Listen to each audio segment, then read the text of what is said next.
Psychology میں دو طرح کے مائنڈس بتائے جاتے ہیں، ایک ہے گروتھ مائنڈ سیٹ، ایک ہے failure mindset. Growth mindset کے لوگ ہمیشہ اپنی غلطی دیکھتے ہیں، اپنی غلطی سے سیکھتے ہیں اور آگے بڑھتے ہیں۔ فیلئر مائنڈ سیٹ والے لوگ ہمیشہ دوسروں کو بلیم کرتے ہیں، اپنی غلطی کبھی نہیں دیکھتے ہیں، اور ان کی پوری کوشش ہوتی ہے کہ دوسروں کو بلیم ٹھہرا کے دوسروں کو نیچے گرایا جائے۔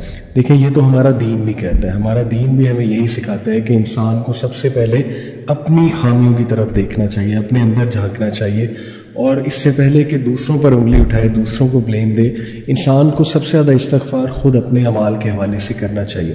جیسے کہ امام شافعی کا غالباً قول ہے کہ میں دوسروں کے ساتھ بہت ایزی ہوں اور اپنے ساتھ بہت ہارش ہوں، اور انسان کو ایسے ہی ہونا چاہیے کہ دوسروں کے لیے بہت نرم ہو، لیکن اپنے اوپر چیزوں کو مسلط کرنا چاہیے اور اپنے آپ کو بہت زیادہ انسان کو ڈسپلن رکھنا چاہیے۔ اس میں چھوٹا سا آپ کو ایک واقعہ بھی سناتا ہوں۔ واقعہ شاید فرضی ہے، لیکن اس سے بہت سے پوائنٹس ہمیں سمجھ آئیں گے۔ ایک باس نے اپنے آفس کے امپلائیز کو خط لکھا سب کو، اور وہ خط ان کی ٹیبل پہ موجود تھا۔ جب وہ آفس میں آئے، ہر ایک نے خط کھول کے دیکھا۔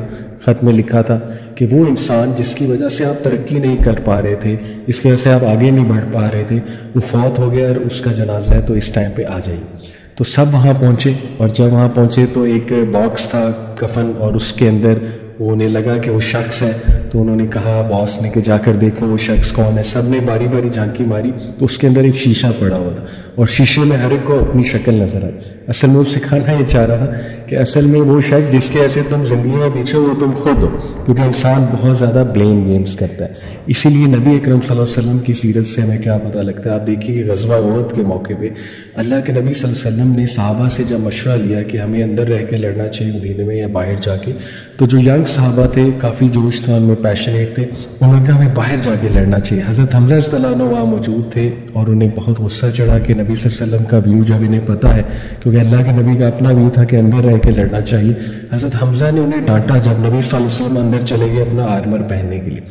صحابہ کو بہت شرمندگی ہوئی، صحابہ نے کہا ہماری طرف سے معافی مانگی رسول اللہ سے، لیکن جب رسول اللہ صلی اللہ علیہ وسلم تشریف لائے اپنا آرمر پہن کے، تو حضرت حمزہ کو انہوں نے جواب دیا کہ جب ایک نبی آرمر پہن لے تو اسے زیر نہیں دیتا کہ اس کو اتار دے۔ اب ہم یہی کریں گے جو سب کا مشورہ ہے، اور تاریخ اس بات کی گواہ ہے کہ مسلمانوں کو جنگ احد میں نقصان اٹھانا پڑا، لیکن آپ کو ایک بھی جملہ ہمارے نبی کا نہیں ملے گا کہ انہوں نے کبھی ینگ صحابہ کو بلیم کیا یا کہا ہو کہ ان کی وجہ سے ہمیں نقصان اٹھانا پڑا ہے۔ لیڈر جو ہے وہ اون کرتا ہے تمام چیزوں کو، اور اسی لیے گھروں میں جب بلیم گیم ہوتی ہے تو رشتے خراب ہوتے ہیں۔ چھوٹا بھائی بڑے بھائی کو بلیم کرتا ہے، بڑی بہن چھوٹی بہن کو بلیم کرتی ہے، کچھ چیزوں میں ماں باپ کو بھی بلیم کیا جاتا ہے۔ تو یہ بات یاد رکھیے، قرآن مجید ہمیں کہتا ہے کہ وَأَن لَيْسَ لِلْإِنسَانِ إِلَّا مَا سَعَىٰ، انسان کو ملے گا وہی جس کی وہ جستجو کرے گا، کوشش کرے گا۔ نیگیٹو چیزوں کی کوشش کریں گے، نیگیٹیوٹی کی کوشش کریں گے، فیلئر ملے گا۔